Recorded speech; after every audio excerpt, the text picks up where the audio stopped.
Dear student, अब हम दो चर वाले रैखिक समीकरण युग्म में आगे पढ़ेंगे रैखिक समीकरण युग्म के हलों की संख्या। तो स्थिति एक, दो रेखाएं एक बिंदु पर प्रतिच्छेद करती है। जब इसका हम ग्राफ खींचते हैं एक्स अक्ष और वाई अक्ष लेकर, तो जब समीकरण युग्म का ग्राफ एक दूसरे को एक बिंदु पर काटे, तो जिस बिंदु पर काटता है वह बिंदु पर x और y का मान प्राप्त होता है। अर्थात एक और केवल एक अर्थात अद्वितीय हल प्राप्त होते हैं, अद्वितीय हल होता है और समीकरण का निकाय जो है वह संगत होता है और समीकरण युग्म अविरोधी होता है। जब ग्राफ एक दूसरे को एक बिंदु पर काटते हैं तो समीकरण निकाय जो होगा वह क्या होगा, अविरोधी होगा। दूसरी स्थिति में दो रेखाएं समांतर है।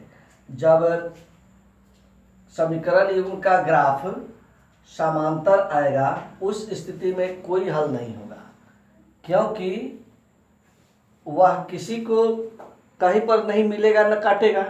तो जब काटेगा नहीं, एक दूसरे को से मिलेगा नहीं, तो कोई हल नहीं होगा। तो इस स्थिति में दिए गए समीकरण युग्म का कोई हल नहीं होगा और इस स्थिति में समीकरण निकाय असंगत या विरोधी होगा।